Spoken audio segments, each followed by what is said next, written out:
myself. Okay. All right, thanks, folks. So we'll just briefly introduce ourselves here for anyone who's just joining in.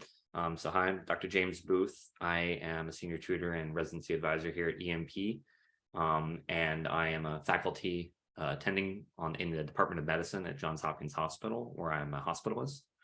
My background, I come from rural West Virginia, went to undergrad at Columbia, med school at WVU in my home state, went up to Dartmouth to do my internal medicine residency, and finished that up a year ago, and then started it right away at Johns Hopkins for my job where I still work.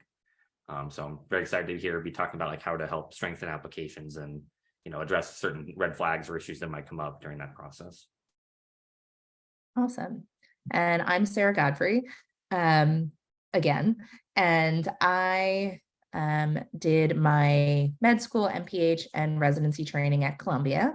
And then transferred down here to UT Southwestern for my cardiology and palliative care fellowships. And I've been working with the EMP for a while in both residency consulting and some of our exams tutoring. And I'm excited to talk to you about red flags. Yeah, so before we go any further, I did want to go ahead and share this this brief disclosure here. You can read it for yourself, but basically I actually interview for residency program at Johns Hopkins for the internal medicine urban health primary care program. I interview and I'm on the final rank listing committee. So I'm here talking from my perspective as a member of this company, EMP, and sharing what advice I have on that and perspectives. This is not like related to like how I evaluate applications per se when I'm like reviewing candidates for admission to our residency program. Okay, so let's get started with what is a red flag. I feel like we've had a lot of questions today about very specific circumstances of, is this a red flag? So big things that are a red flag: failed step exams, failing coursework, particularly failing your clinical rotations, though also your preclinical work as well. If you had to repeat any course or repeat any rotation, as well as disciplinary action, or anything that is going to show up in your MSPE from your school that you had a disciplinary action, suspension, etc. And any criminal history as well, outside of your unpaid parking tickets that you can leave out. These are really what we would consider red flags that you are going to have to deal with in your application. We can go to the next slide. And Dr. Boothe, what would you say is an orange flag? Yeah, so we have here, a few things that we would call orange flags because they could be problematic or they, could not be. And the context is going to be important. So the first one here is a really big one, a really common one: extended time to finish medical school. That could be for reasons that actually strengthen your application, or it could be for reasons that, could maybe raise some eyebrows. So, and again, the context and the details are important. So for example, if you took off 1 or 2 years between years 2 and 3 to go do like a special research fellowship and then you returned, that's, as long as your clinical performance in clerkships is great and stuff, that's going to strengthen your application. Whereas if you had issues related to health that required you to take a leave of absence, again, it's one of those things where the context is going to be important. If the issue is resolved and you're in good health now and you can show that, then that's going to be not seen as really an issue. But if it's like multiple issues, then residencies start wondering, like, can they rely on you, right? And this is the human way people think about these things. Gaps in education, that goes back to before you go to med school. So there's nothing wrong with having gap time between like college and med school. And most people take gap years nowadays. People are going to want to know what you did with that. They're going to be curious, and it could bring some flavor to your application, or it could again raise some eyebrows potentially. This middle one is one that we get questions about all the time, which is pass scores and clerkships. So this again also really depends on the situation. So as a personal example, so like where I went to med school, it was honors pass fail. There was no high pass like a lot of programs have. And so, missing that cutoff for honors and a clerkship, kind of devastating, right? It makes you feel bad, especially if it's like in the field that you want to go into. If you're wanting to go into orthopedic surgery, you want to get honors in surgery. If you're going into internal medicine, you want to get honors in medicine. And I don't think that getting a pass, even in the field you're planning on going into, is going to shut you out. It would never shut you out of all programs per se in your field, but it could lock you out of very competitive residencies in your field. So like if you want to go to like a very competitive orthopedic surgery program, I would imagine that a lot of places like that are going to be, hoping for honors in surgery. I think that's reasonable to expect. So again, it's all situation dependent. And then lastly, here we have a note of low but passing step scores. So step 1 is now pass fail, of course, but step 2, the current passing score is 214. So, getting a 215 on step 2, it's going to raise some concern, I think. That's why, you really, you can't retake steps exams once you've passed them. So definitely trying to get the best score possible the first time around is a goal that everyone should aspire to. And as mentioned here at the bottom, you don't necessarily have to directly address all of these, but you should be ready to talk about them during an interview. They might warrant being directly addressed. And it also is relevant to like how competitive you're going to be for any given residency or location that you're applying to. Do you have anything to add to that, Dr. Godfrey? No, I agree with everything that you said. All right, next slide, please. So the next question is, once you figure out you have a red flag, is how do you address it in your application? And there are a few different opportunities. ERAS has really built out ways for you to do that, and different people may tell you different things. So personal statement is a good opportunity, depending on what the red flag is, to say really what the problem was, what you learned from it, and how it has made you a better applicant. I would be careful, though. You want to make sure it doesn't take over your personal statement, that it's not a whole discussion of how you learned how to study for step exams. This would really be like 2 to 3 sentences maybe buried in there. Now that we have the impactful experiences section, that's a new addition that can help if you're talking about something like extended time because a family member had an illness and you had to take a leave of absence to take care of them. I think that is now a good place to put those types of things that may have extended your time. It can be a place to deal with some of the orange flags as well, if you want to deal with those there. There is a section that just asks if you've had your medical education extended or interrupted. It doesn't give you a lot of room to explain. This is a place just to say, I took a year off to do a research fellowship or something to that extent, but it doesn't give you the same amount of space to explain if you had something that was a little bit more complicated. And then the last one is interviews. I would say that you should deal with any red flags up front in your application to get an interview, but you should be prepared that anything that's in your application, you can be asked about. So I would prepare answers if anyone asks you about whatever the red flag is in your application. Anything you'd like to add? No, I think that's wonderfully explained.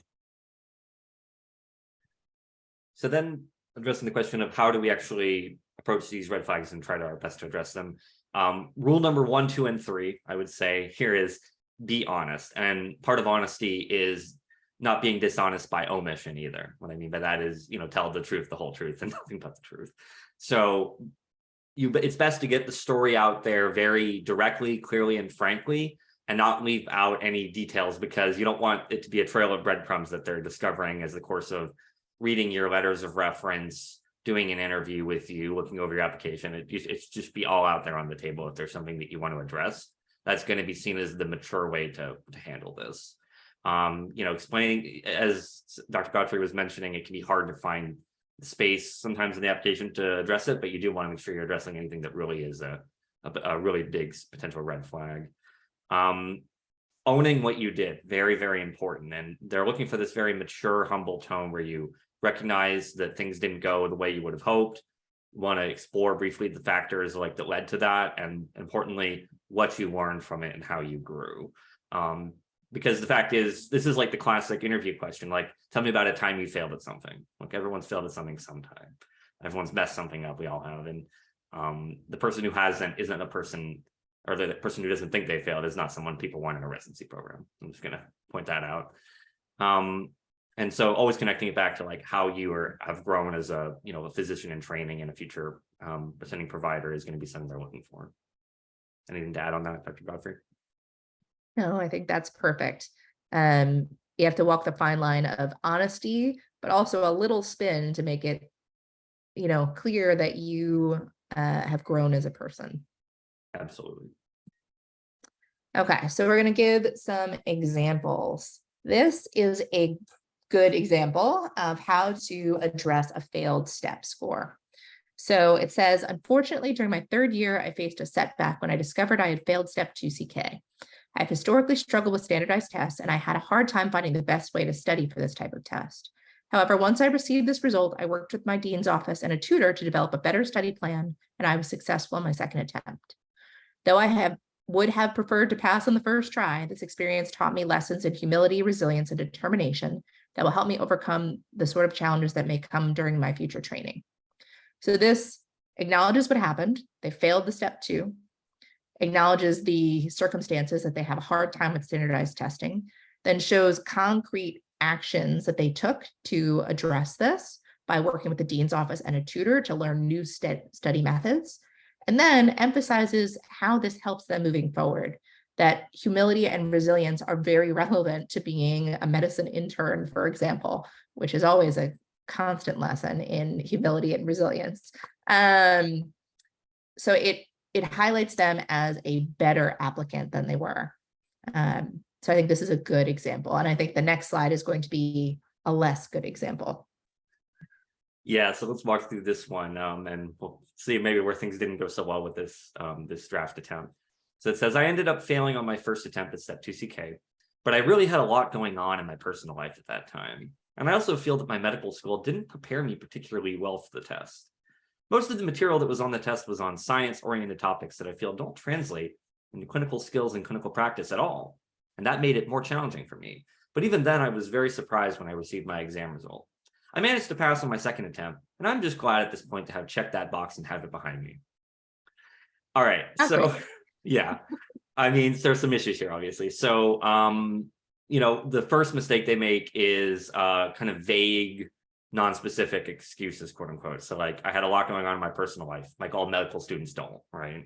You know, specifics, if you, it depends on what was going on. If you could bring some more light to that, that might, you know, help soften the blow, but you know, vague, non-specific things like that are not going to be helpful. And then they proceed to throw their medical school under the bus. That's not doing anyone any favors either. You know, no one wants to hear someone talking down on their home institution.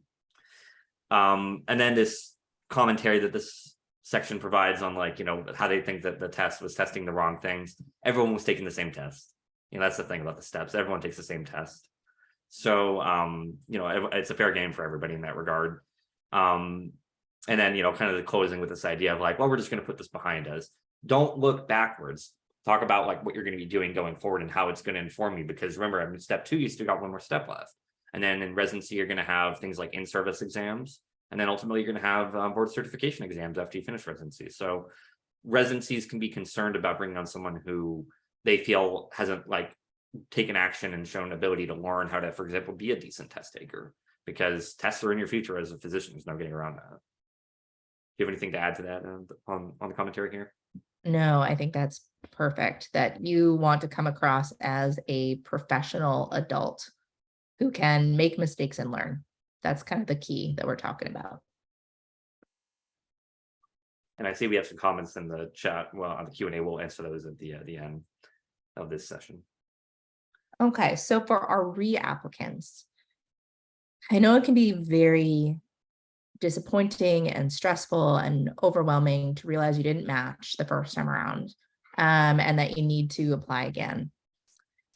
So, you know, once you have kind of, you know, felt those feelings and mourned that situation, as you're going into the next application, it's really important to look at your application from a very objective point of view and figure out what is it in your application that made you less competitive.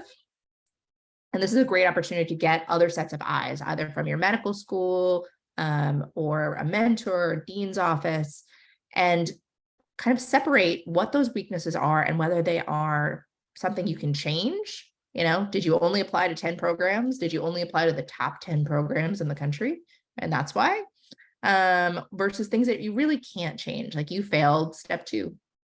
You know, you passed it now, which is great, but you can't really change that failure on your record. And so once you've decided what you can change, then you should take concrete steps and come up with a plan for how to address that. And for the things that you can't, A way to address that is to consider, is it possible that you need to apply to a less competitive specialty? If you were applying to dermatology with failed steps, it's a hard uphill battle. And not saying it can't be done, but maybe you should double apply. Maybe you should do dermatology and a less competitive subspecialty like internal medicine or general surgery. And talking through your specific scenario can help figure out how to address that. And then also look at not just the number of programs, but which programs you applied to. If you applied to just the top 10 programs in the country, that was a little bit of a gamble. Finding ways to apply to more programs at more specialties. If you only applied to programs in New York and California, which are the most competitive regions in the country, maybe think about whether or not you'd be willing to move to the Midwest or the South, where things are less competitive. And then the last point is controversial. I hear different opinions, but I would generally not suggest reapplying to programs that you interviewed at the prior year, unless you have some meaningful connection or they hinted to you that you should reapply. If they chose not to rank you very highly last year, unless things have dramatically changed, it's unlikely they're going to rank you very highly again. If you didn't get an interview and things have changed, then it may be worth reapplying. I don't know if you have different feelings about that. I think that was excellently said. You can kind of put reapplicants into two potential groups. There's people who struggle to get enough interviews in the cycle that they didn't match. And then there's people who actually did a decent number of interviews, but then didn't match. And so, by logic, you can see where the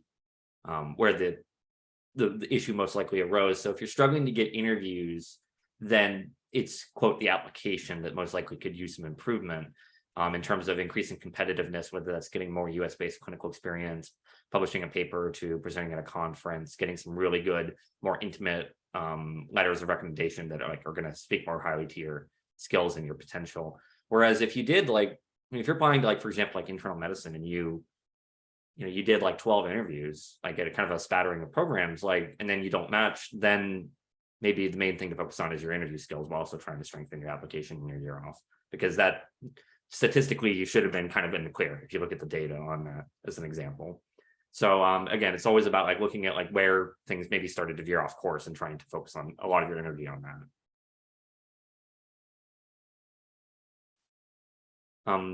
And so continuing on with some more advice, I would just start over from the drawing board on the personal statement. It's a 1 at most 2-page essay. And, you want to make sure you put in the time to write that, to your perfection. But if it didn't work the first time, maybe go ahead. Like I said, just try taking a different angle, try taking a different tack on it. Anything you can do to, improve your resume, you're working on your clinical skills, like I said, with getting more US-based clinical experience, doing an externship or two, volunteering. By that point, like I said, you most likely have your terminal medical degree at that point. And so you could, do free clinic work in your community under, supervision of a licensed provider. And really going out of your way to try to invest into what you think you're going to be applying to. So if you really, really think you're going to be applying into family medicine in the next cycle, try to go to the annual family medicine conference, the AAFP. Try to, maybe even present a poster at a regional meeting, or get involved with a community health research project run by family medicine physicians, for example. Letters of reference can be tricky in reapplicant years, because you have to kind of go back sometimes to all or some of the same people that you had write letters the previous year. And so again, it's about the idea of kind of trying to shake things up and change it a little bit. So maybe try getting at least one new really good letter of reference.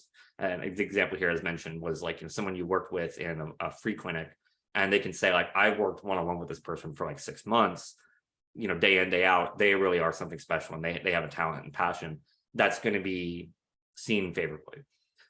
And then kind of the last ditch attempt here, something worth considering, is if you have mentors in your home program, maybe that you're on really good terms with, or whether that's in the dean's office or whether it's in the subspecialty or the specialty you're applying to, they might have connections. You might say hey, I'm reapplying, and there's this one program that I really do feel would be very on target for me. do you know anyone there who maybe you could reach out to and, just kind of say, hey, this person really would be interested and I think they'd be a good fit. And you're asking them to put their necks out for you, and they're either willing to do that or they're not. But it's at that point, it's worth giving it a try if you think there might be a connection that could be drawn.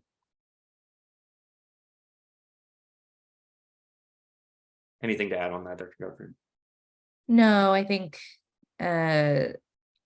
sometimes it's just getting your foot in the door. It may be an uphill climb, and if you weren't automatically getting an interview, you may not be at the top of their rank list. But if you impress them in their interview, maybe that moves you up a little bit in their rank list.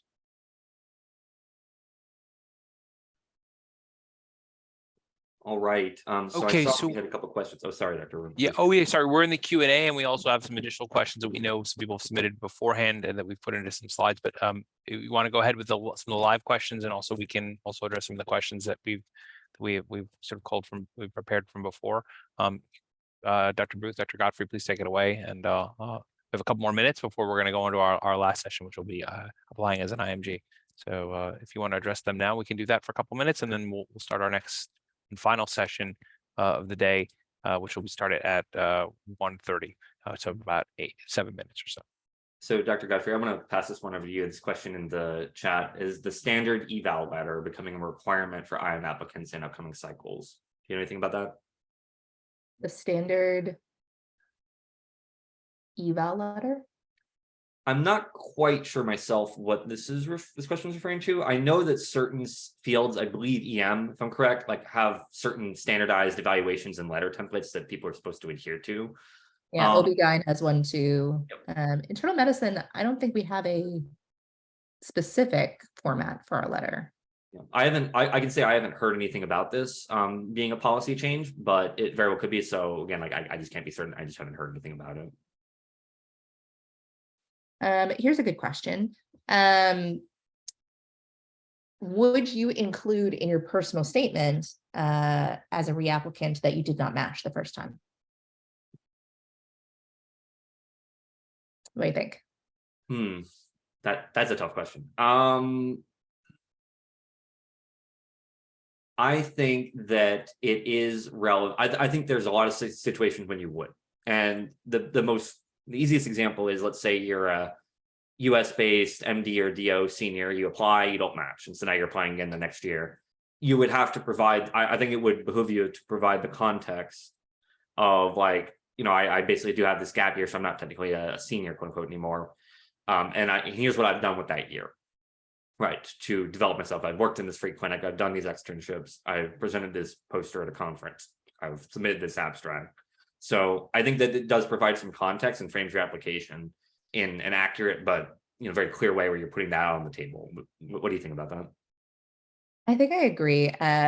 Program directors can count, and I think they can figure out that if you graduated 2 years ago, that there's something that happened. And so I think being honest and telling what you've done with your time to make yourself a better applicant is better than them just wondering why there's a gap that's not explained. It's always what they can imagine is always worse than what it is. Mm-hmm. Yeah, I see another question in here about related to the MSPE, which is if there's a break in the training due to a certain health reason, like an illness or something like that. Mm-hmm. Can the school keep it very general, or they have to be specific? I believe it almost always is going to be able to be kept general if you request it, but I think it can also be as specific as you want it. So if there's a really understandable reason where it's like, look, I was in a motor vehicle accident, broke my leg, and had to get pins and needles put in, pins and screws put in for a month. I mean, there you go. It's like, that's why you had to delay your clerkships. It just makes sense, and you're good now. No one's going to really care about that, right? So it's more a question of how, because remember, it's your health information fundamentally. They're not going to give away your health and any sort of specifics about your health information without you explicitly consenting to that. Yeah, it is all up to your comfort level about how detailed you want to get. Any other questions you're seeing, Dr. Let's see.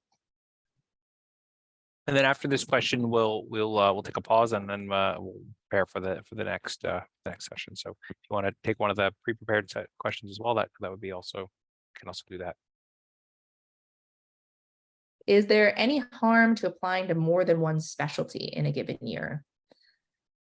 So that one comes up a lot. I think it is complicated. So we'll both have some thoughts on it, but you're probably going to need slightly different letters unless they are very similar specialties to designate for each type. I mean, lots of people double apply, especially in competitive surgical subspecialties. So it's understood that a lot of people will also be applying into general surgery or other sort of related specialties. But you want to make sure you have letters that are clear what you're applying to and designate them appropriately. It can get a little tricky if you're applying into things that are wildly different. I knew someone in residency who applied to pathology and psychiatry,